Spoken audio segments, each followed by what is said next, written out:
Semet dia urang bebarengan teh Ranti. Tali batin laki rabi antara urang duaan geus udar tina cangredanana. Ulah hariwang teu ditalak, da akang oge teu sudi ari kudu rumah tangga jeung jalma anu purah hees jeung lalaki sejen mah. Pokna bari nyokot sesa pakean nu aya keneh dina lomari, tuluy diasupkeun kana rangselna. Ranti teu nembalan deui, manehna ukur ngabetem bari nakeup harigu. Geus kitu kebat Mardi ngalengkah kaluar kamar. Lempangna bangun antare ngan dina paromanana ngajembat kakuciwaan anu pohara jerona tur hamo bisa ditambaan. Rangsel badag geus digandong deui. Srog karohangan tamu, breh, katempo foto ukuran 20R ngadaplok dina tembok rohangan. Foto manehna jeung Ranti kererendengan dina kursi palaminan waktu resepsi Jatuk Rami sataun katukang. Celak cimata ragrag tina kongkolakna tuluy ngalembereh maseuhan pipi. Mileleuyankeun pasek galeh lelembutan nu geus udar tina batina. Nu hamo bisa ngahiji deui sabab kapisahkeun ku raheut hate nu gudawang tur jero kacida. Gap kana babawaan nu tadi digolerkeun dina meja. Kebat Mardi ngalengkah kaluar, jerut turun tina teras imah. Tuluy lumampah ninggalkeun imah Ranti. Sekaligus ninggalkeun simpai rasa panindeungan nu moal rek disamper deui. Red Mardi ngalieuk deui ka tukang bari ngagerentes. Nuhun Gusti, tos nyandak manusa khianat tina kahirupan abdi. Tawis asih ti Gusti nu mangrupi ieu cocobi ku abdi ditampi. Mugia abdi sing timu sareng kasobaran. Malar jadi jimat pangrepeh hate, geusan ngahadean ieu diri dina enggoning sumujud ka selira Gusti. Geus kitu mah Mardi ngingkig muru ka lembur Cinunggul, panganjerekan indung bapana. Sajam lumampah awak Mardi geus leuut leet pinuh ku kesang. Jauh teu burung cunduk anggang teu burung datang. Teu kacatur Mardi geus anjog ka buruan imah kolotna.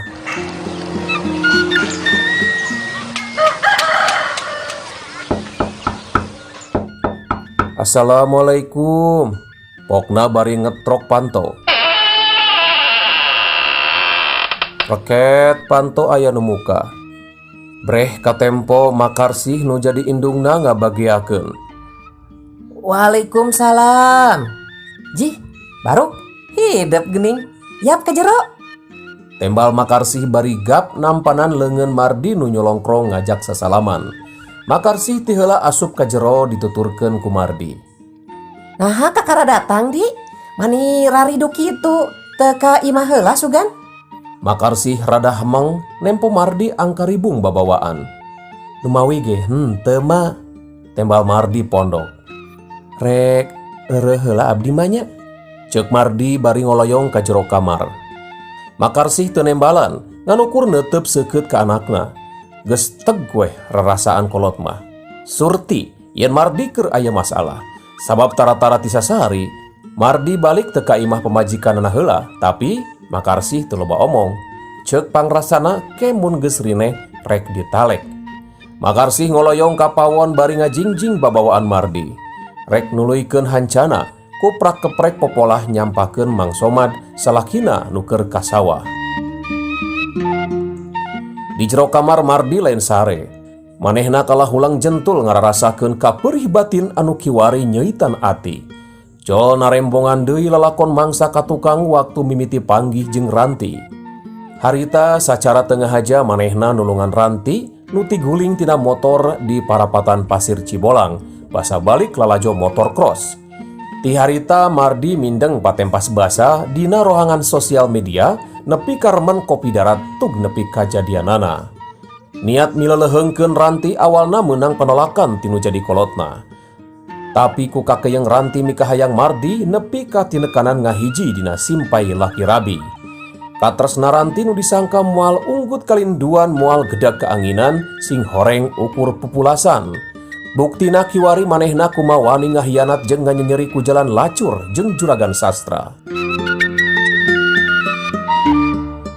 Mun teu era ku umur Mardi hayang gogoakan ceurik ciga budak. Tapi Mardi ukur jumerit dina batin. Kabegjaan nu geus disawang geusan nyorang jalan babarengan kiwari tinggal asna. Pas ini janji rek saati dina talibatin laki rabi kiwari hamo bisa ngajadi. Teu sirikna kaperih patindih-tindih, karipuh pagulung-gulung, kasusah taya sudana. Kitu nu karasa ku Mardi dina mangsa ayeuna. Panon poe geus tunggang gunung, sakedeung deui manjing saryak layung.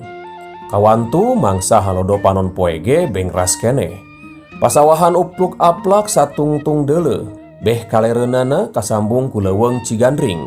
Leuweung geledegan nu masih keneh asli, sabab langka kasaba ku jelema. Lebah jalan satapak nu blas ka palemburan. Rentang-rentang saurang lalaki geus rada umuran keur ngagidik leumpang bangun nu rusuh. Pangawakanana jangkung leutik, kumis ipis, cenggotna rogok bari jeung carang. Make celana pangsi warna hideung nyerep jeung kampretna dina plir nu sarua. Nyoren kaneron tina karung tarigu. Lebah cangkengna nyolegreng bedog tanduk balik mipih. Pacul dipanggul dina tak-tak katuhu.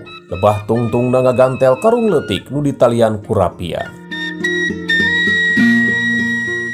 Lebah parapatan galang nu aya handapeun ruyuk leok mengkol ngatuhu. Srog kana lebah sengket, kebat nete hambalan bangun antare nu aya ulasan siki. Lila-lila beras ka jalan koral anu tarahal, leok lumampah kabeh hidulkeun tepati lila srog ka palemburan. Sing horeng si mana horeng, ieu teh Bah Somad, bapana Mardi nu karek mulang ti sawah.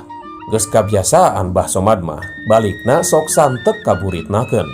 Lain kunanaon, dumeh keur walurat we taya waragad keur muruhan nu digawe. Jadi pacabakan di sawah teh ditekel ku sorangan najan bari ngeureuyeuh. Srog kahareupeun imah, Bah Somad tuluy ngeuliwit ka tukang rek ngadon bebersih katampian nu aya pipireun imah.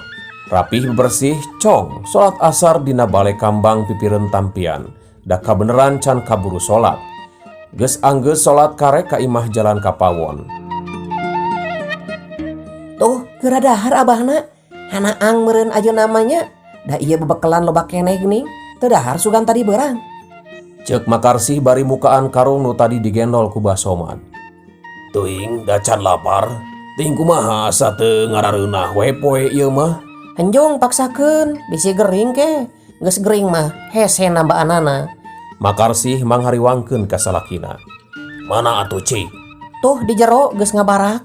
Bari hudangkeun si Mardi ti barang hol can kaburu nyanep. Hutan, aya si Mardi, wayah naon ka dieuna? Tadi jam 2-an. Tembal Makarsih pondok, teu kudu ngadaguan dititah deui, koloyong Bah Somad ka tengah imah. Pek teh nyawe di jero geus ngabarak sangu ngebul jeung rupa-rupa deungeuna. Teu cara sasari Makarsih nyampahkeun teh, kiwari mah manis sagala aya. Sambal tarasi anu ledok, gigireunana goreng asin peda buntung anu baradag aya kana genep kuruhulna. Lalabna pucuk daun sampu jeung sepanjaat. Malah nu matak kacidapi kabitaeunana mah aya peuteui sagala. Kurupuk oge teu katinggaleun geus ngajega dina toples plastik nu ngahaja geus dibuka turugna. Kusial beteung Bah Somad menta dieusian. Red kana lawang kamar anakna. Kebat ngalengkah tuluy ngabeunghaikeun hordengna. Breh katempo anakna keur ngajejemprak sare. Kaciri ku Bah Somad aya kacape anu pohara. Ngajembat dina roman anakna. Jiga nu capek-capek teuing anjeun teh anaking. Lain kitu ari gering mah.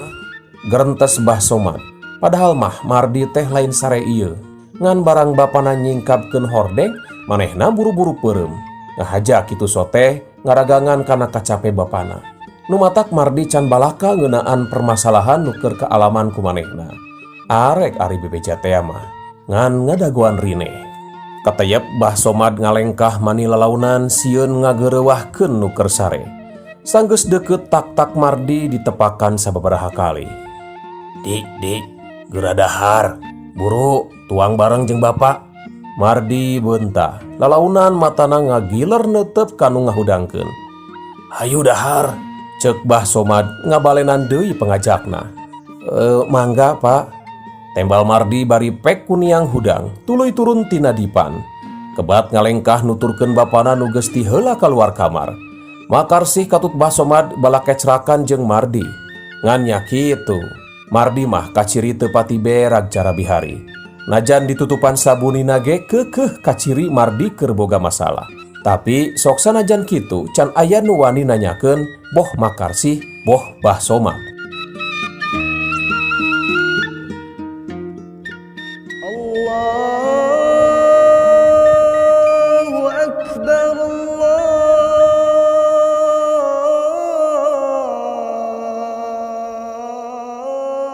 Akbar. Ngong sora adzan maghrib di masjid. Tepati lila rep alam dunia muekan. Panon poe geus sumurup waktu berang geus kasilih ku peuting.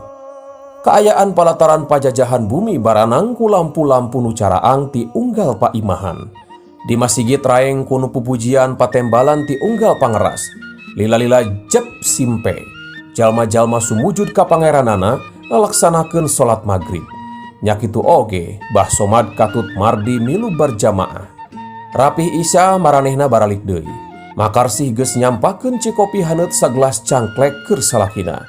Ari keur Mardi mah dina gelas biasa. Sebrung-sebrung haseup bakomole nu meunang ngeclok ti warung Maino mani nyerebung tina sungut Bah Somad. Lila-lila pok Bah Somad cumarita.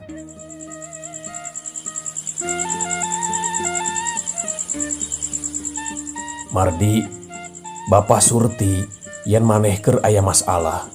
Ngan teuing naon ari masalah nama.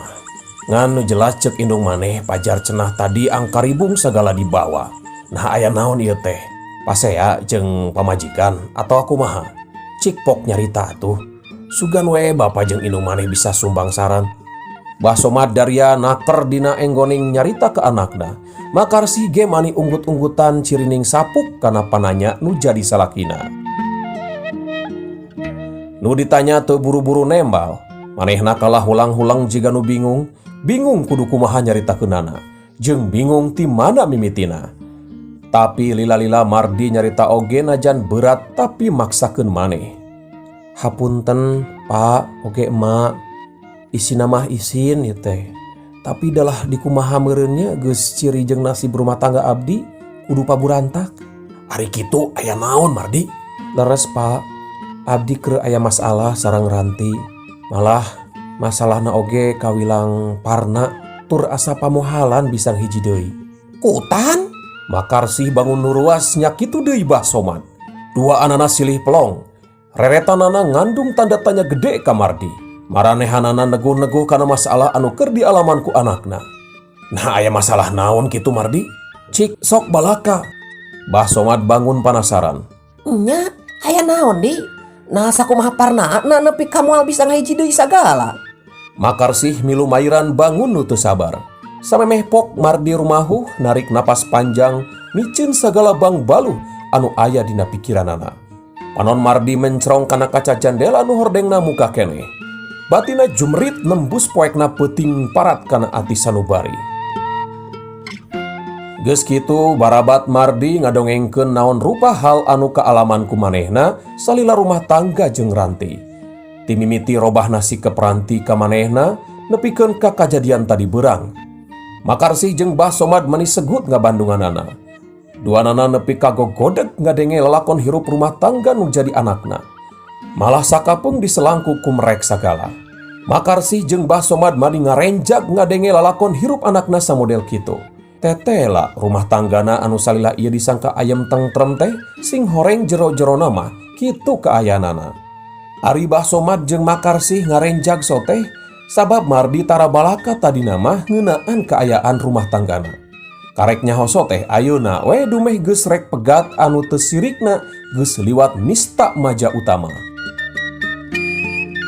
Teu sangka atuh awewe teh kitu kalakuanana. Mapatut pisan kurang ajar teh. Bari renghap ranjuk Makarsih bangun nu nafsu. Ari Bah Somad sanggeus ngadenge caritaan anakna kala ngahulang jiga aya nu dipikiran. Beh dieuna mah meureun mang nyerikeun kanu jadi anak nu geus dikhianat ku pamajikanana. Ngawawaas rajetna hate Mardi meunang papait hirup nu model kitu.